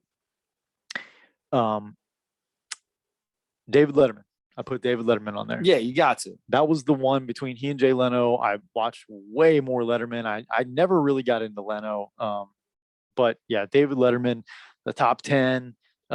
his interactions with Paul. He did a lot of they did a lot of stuff. He did like some fun stuff that he would go outside and throw stuff off the roof and that kind of thing. Yeah. Number two, there was a show. It was on at either 2:30 or 3 in the morning on VH1 for one or two seasons. I think one season. Wow. Okay. It was called Late World with Zach Galifianakis. Zach Galifianakis was a late night talk show host for you. That's all. It just because it was Zach Galifianakis, he automatically gets on there. He automatically gets on there. He could have done one show and you'd have been like greatest show of all time. I probably would. But at one point, my brother found through Kazaa or some illegal downloading site, found all of the episodes of that show, downloaded them all and put them on a flash drive for me. That's awesome. And I watched them so many times. And it was really, really, really fun. I mean, I thought it was genuinely really funny because I think he's just incredible. Number two, Late World with Zach Galifianakis. In the middle of the night on VH1. I had no idea about it when it was happening. It was years later that I knew about it. Right. Number one is Conan for me. I'm a huge Conan fan. I went to New York in 2005 with no money to see him, and I'm huge Conan fan. Yep. So there it is. He was on first time. So he was on late night, which was he took over for David Letterman on late night on NBC. After Letterman moved to the Tonight Show on CBS. So he did that for a long time. That's when I first saw Conan, and fell in love with him and his show and his sense of humor and that kind of thing. And then he, for a short time, did the Tonight Show. There was that whole big controversy with Jay Leno, and Jay came back and screwed Conan over. Right. It was the worst thing in the world. And through that, Conan got his show on TBS a year after that, because it was in his contract that he was not allowed to be on television for like a year after that. Yeah. Even after they did, that's just so weird to me. But his TBS show, which just ended about a year ago, I think, maybe a little less, it was really, really good. That went on for a decade or 10 years or something like that. And that just ended. And now he was working on another show on HBO Max, but that might not be happening now or something, or it's taken way longer. But he's concentrated on his podcast because he started doing that 3 years ago or something, and he fell in love with podcast. So I didn't know that he was doing that. It's one of the best. I mean, it's my favorite. It comes out every Monday. I've listened to every single episode ever made. They've made he did a little series, like a 5-show series with Dana Carvey, where they were just the two of them riffing for an hour, doing like voices and just being goofy and stuff. Mm-hmm. I love it. His improv skills are unbelievable. He's just funny off the top of his head so much. Those are my 4. I love people that are funny off the top of their head. I know. I want that so bad. Oh my God. I wish that was. You know what that reminds me of is almost like the bumping mics guys. Oh my God. Could you imagine being able to be so funny like that? What if you walked out to the audience and you walked up to someone and you looked directly at them and said, would it be mean if I asked her how many cats she had? And then said, what's your name? And they go, Cat. Greatest moment in the history of comedy.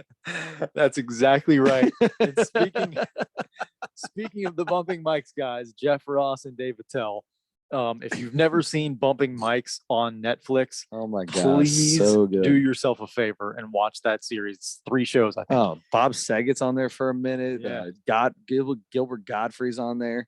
And the reason we bring that up is because Bill Burr presents something with the Netflix is a Joke festival.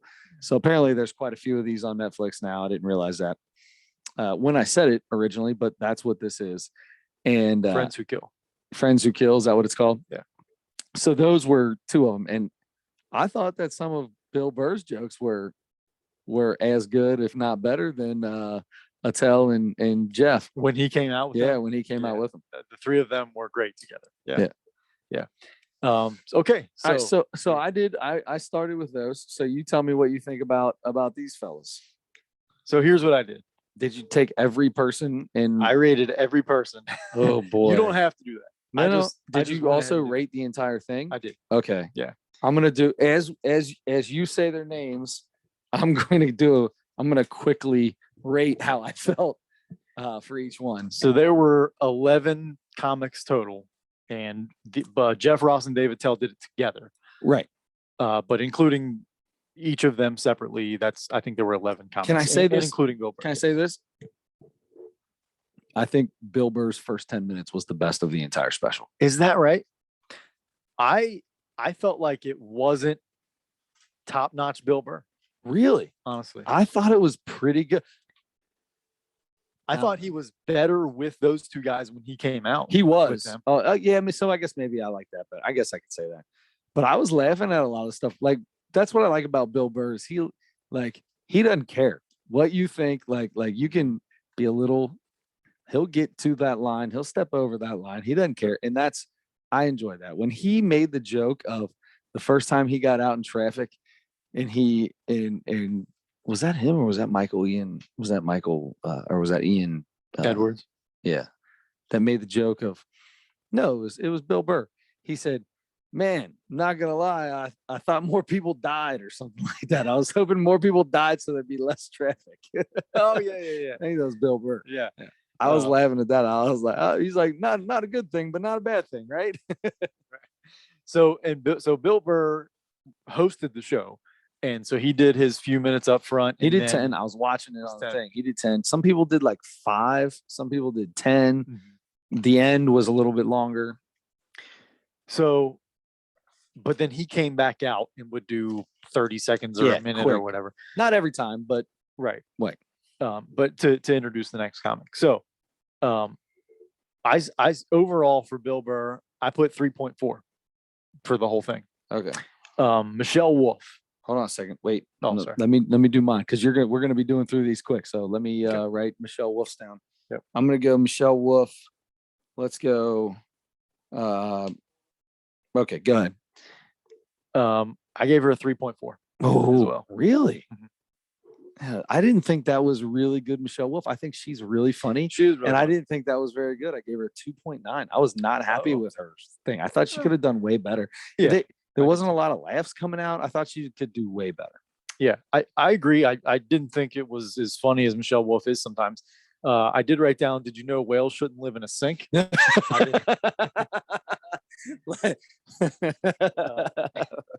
So yes, I gave her a 3.4. Jimmy Carr. Okay. Jimmy Carr, I gave his one-liners. He was more of a one-liner type. It was of guy. all one-liners. And something stood out to me. I felt like he was a comparison stood out to me. He was Anthony Jeselnik. Anthony Jeselnik does the exact same kind of very short jokes, 100%, and shocking. Yeah, stuff. and be as shocking as you can possibly be with it. And I thought he was, aside from Jeff Ross and David Tell, easily the funniest guy on here. Had the funniest set on here. He was good. I wish it was longer. It was like 6 minutes is all he did, if that. Mm-hmm. But they were good. I mean, the ones he had were funny. Yeah. And the thing I like about those one-liners with him and Jeselnik is something's coming. Mm-hmm. It's going to be not what he's leading it up to. It's not. But he still throws you even further through a loop than you even thought it was. A misdirection. Yep. I gave it a 3.8. I gave it a 3.9. Oh, I thought he was really good. Yeah, I thought he was really good too.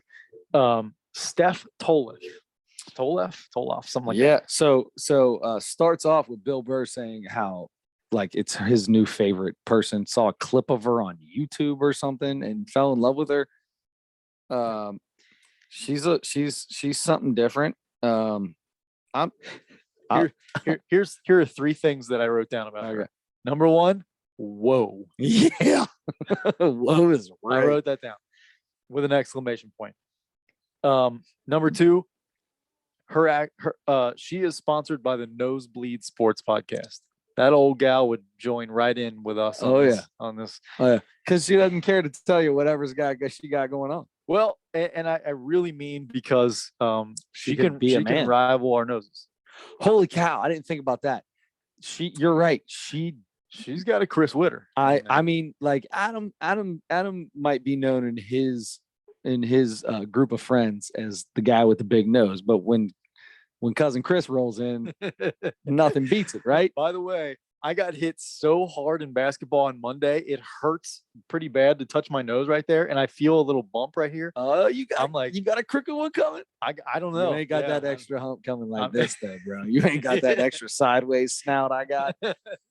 Sideways snout. Number 3, she was another one that a comparison jumped out at me. Okay. Lisa Lampanelli. Oh, yeah, with the voice, of course. The voice that also very shocking. Very feminine craziness, like not feminine, like she's a feminine person, like saying things that most women would never say about themselves or anything. Yeah, she was aggressive. Aggressive is a word for it. Oh, wait. We're running low on the old battery. All right, that's all right. We're good. Next was Jeff Ross and David Tell. What did you give her? Oh, sorry. I gave her a 2.9. I gave her 2.7. I was gonna say maybe a little nice. But she was just so, she might be funny, but she was so over the top. I was distracted by that. Like, yeah, without a doubt. If you could dial it back a little bit, I think you might be funnier, honestly. Yeah. Jeff Ross and David Tell, the bumping mics guys. I mean, it's hard to find a better duo in comedy. They're each individually incredibly funny, and then together making fun of each other and making fun of people together. Just unbelievable. I gave them a 4.0 out of 5. I gave them a 4.8. Whoa. You know, I probably should have went higher. Like I said, my favorite joke of the entire special was when he walks over and says something about this, was going to make a joke, and because he walks out in the audience and they was going to make a joke about this woman being a cat woman, and then says, "What's your name, darling?" And she says Cat, and he's just like, "Oh," and just walks back on stage. He's like, "Can't get any better than this." A few things that I wrote down were Jeff Ross said something, kind of dangerous or risque or something, and David Tell, who has had some of the dirtiest jokes in his career, goes, "Is nothing sacred?" Sarcastically, but so funny when he said that. It was because the audience went, "Ooh, is nothing sacred." That was good. When Bill Burr came out, and David Tell goes, "I always wonder what the Blue Man Group looked like." Yes, I was going to say that. I was listening to that while I was driving, and I didn't get to write that down, but that one was great. I always wonder what the Blue Man Group looked like without their makeup on. Oh my God.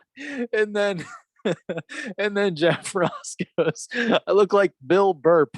Bill Burp. And that's so accurate. Mm-hmm. Oh my God. I wish they released a whole nother 2-hour special. Oh, absolutely. Those two together, just so unbelievably funny. And after we discuss this whole thing, I have a quick little thing for you about, I got to see David Tell in person last weekend. Nice. And I got to tell you quickly about that. So I'll hurry up. Ian Edwards was next. I thought he was pretty good. It felt stale. A little stale. Yeah. I did kind of like the traffic and trafficking joke a little bit. Some of that was kind of funny. Yeah. I gave him a 3.4. Oh, I just wrote down 3.2 as you were talking. We're really close on this. Yeah. Joe Bartnick. This was the mustache guy? Yes. Okay. Yeah. He wasn't bad either. I think he was sort of on the same, just being funny about the same. I felt like as Ian Edwards. I gave him a 3. I gave him a 3.3. Let's see. Okay. Jess Kirsten. No, I'm sorry. Yeah, I did give him a 3.3. Jess Kirsten was next. Like he said, that was one of the funniest ladies he's ever had. Don't want to go after her. I didn't feel like she was killing it that night. He talked about how she kills it all the time. I didn't feel like she was like killing it. I've seen her way better than that. And then she like turned around and did what she called her little improv, talking to herself. Like she knew things weren't going well, right? She could tell. There's not a laugh. There's no laughs. They know. And good comedians have their ways of doing something to get out of it, right? That was obvious her way, and she got a quick laugh out of it, but went right back. I'm going to give it a 2.7.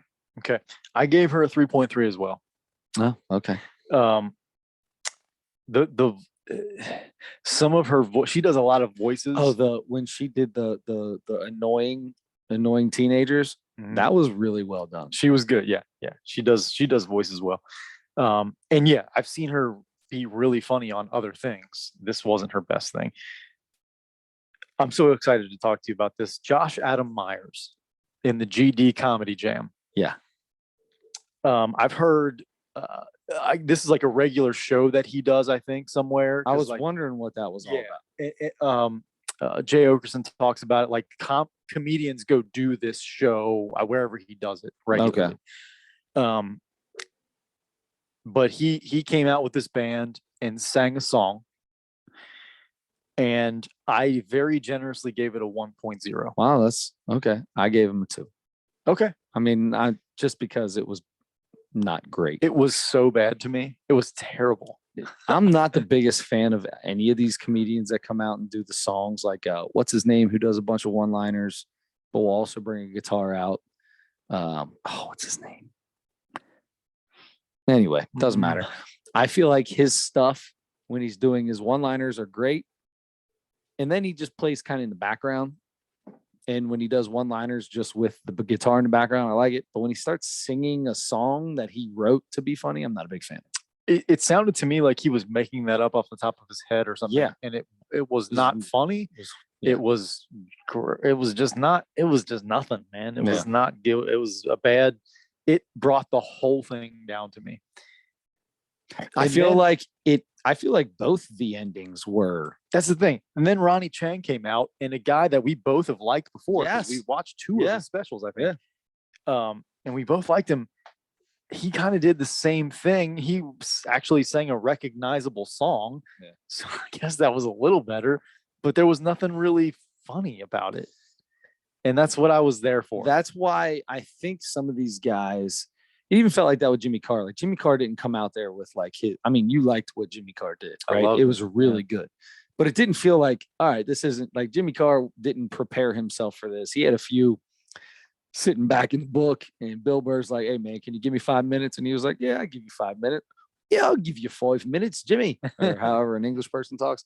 And he walked out there and did, 11 one-liners and got off stage. Yeah. It feels like that's how Ronnie Chang was. Like he didn't really have anything, and he's like, I can pull some stuff out of an old bag or something. And then he sang a Katy Perry song, and that was it. You know, I gave him a 2 for that. I gave Josh Adam Myers 1. I didn't do Ronnie Chang, but I'll just agree with you on 2. That sounds good. So for the whole thing, though. I love Bill Burr. Mm-hmm. And I still think that there was enough good stuff. I still went with above a 4. I went with a 4.1. Wow. I really liked those. I really liked it. It was good. I mean, it had some slow parts in the ending, and seeing whatever that band guy's name was.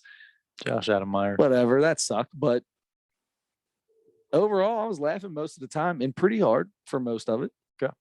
Yep.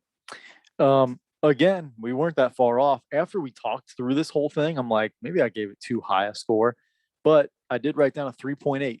Well, there you go. Yeah, that's pretty close. Huh? Yeah. Can I borrow your pen real quick? I don't know where mine went. Did you check under there? No. I got my daughter the other day. Did you? Yeah, I was so happy. All right. So speaking of comedy, let's keep that going. All right. Yeah. What happened? I went to the Burt Kreischer Comedy Festival. How did that go? Who all was there? Okay. So you had, of course, my brain's going to Jay start Okerson. You had Big J Okerson. You had knew he David was going to be Tell. there. You didn't know if David Tell was going to be there or not. Correct. So they broke it up. There was an intermission. So they had like 3 kind of younger comics. Aaron Weber, who was on Nate Bargatze's podcast every week. Okay. He's kind of the bigger guy. He's lost a bunch of weight. I watched him. He opened up for Nate Bargatze. Okay, yeah. I got to tell you, he was killer. He was really He good. was the guy who went second for Nate, and there was this little dude that went first. That dude wasn't any good. That dude did a good job, though. Aaron Weber was really good. We're at 5%. We're almost finished. So Aaron Weber, Dustin Nickerson, and then there was a guy that hosted that came out a couple of times, and then Taylor Tomlinson was Taylor kind Tomlinson of headlined the first half of it. Okay, good. She's good. She was good. Yeah. She was good. Intermission. Then we came back. Big J Okerson, Shane Gillis. Okay. Who's very good. I've never really, I haven't like latched on yet. Like tons of comedians talk about how amazing that guy is. Yeah. I haven't latched on yet. That was the first. I was like, okay, makes sense. He's funny. Yeah. David Tell made my year. And then Burt Kreischer. How was Burt? Burt was good. I've never been a huge Burt guy. Did he take his shirt off? Of course he did. He does every single show with his shirt off. I think it's dumb. I don't understand. And it's all about, here's the thing with Burt's shows. To me, it's way more about his audience and the party. It's way more about getting people hyped up about doing crazy things and drinking a lot and that kind of like it's that kind of atmosphere. And he gets those people cheering and hooting and hollering. So then whatever he says after that, they're already there. He's funny. Right. Even if it's not. He is funny. Yeah. I do like Burr. I heard on podcasts he's hilarious.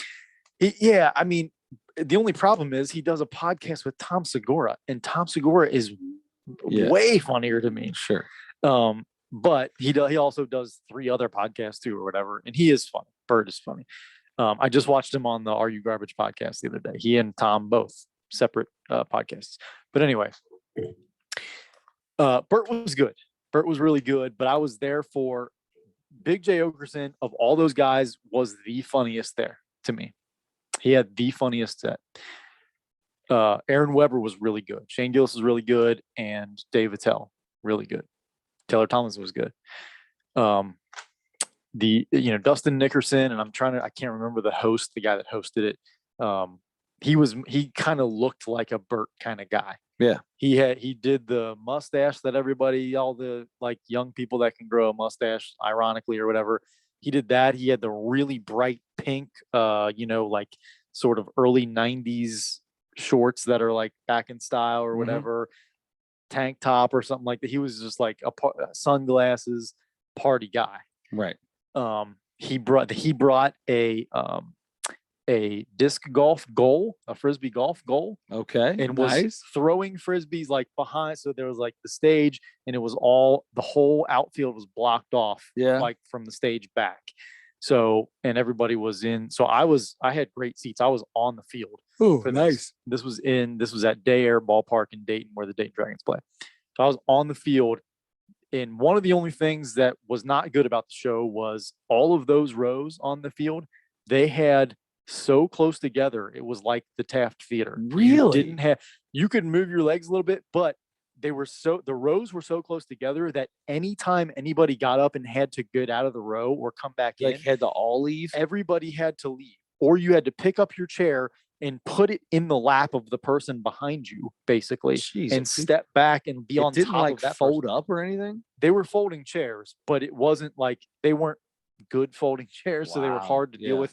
So everybody just had to get up and like step back into the lap of the person behind them. Oh my God. Or everybody get out. That was the worst part. And then the intermission he was like, you get 15 minutes.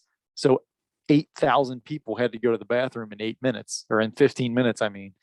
And, and then there are constantly coming lines back, filling in and going through lines to get beer, like lines to the bathroom through other lines. That was the worst. I was like, if anybody has COVID here, everybody's getting it. Well, because everybody. any. I mean, it was yeah. like this trying to get Yeah. through in the concourse there. Anyway, other than that, great show. It turned out to be a beautiful night. That's the best part. 'Cause it it was- could be bad. It could be hot. fiery hot all week, and then it cooled down just enough that Yeah. day to not Man, be that too is bad. so cool. That's awesome. It was so awesome. That's awesome.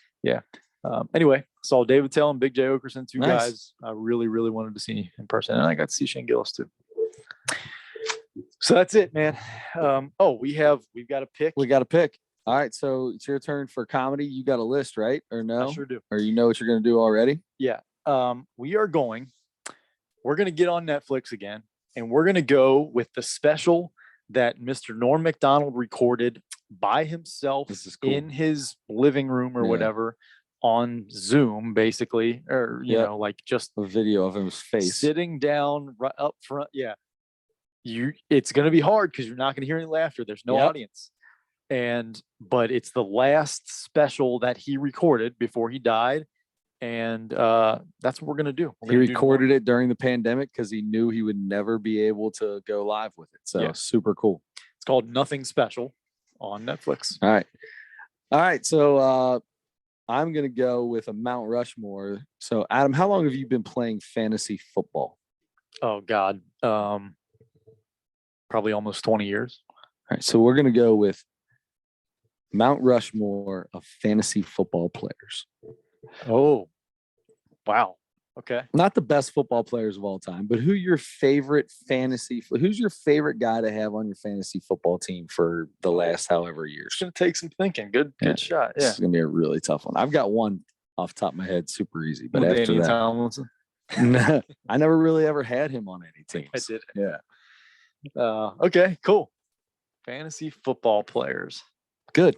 Perfect. So we got to go on fantasy football players. And then we got Norm Macdonald's unreleased or whatever recorded special. I don't know what it's called. Nothing special. Nothing special. And my the recording device that we're using is not plugged in and is about to die. So, Adam, I hate to tell you this, but this is the end of the show. I think it worked out perfect. I think it's going to be timed perfectly as well. Don't forget to turn your headlights on.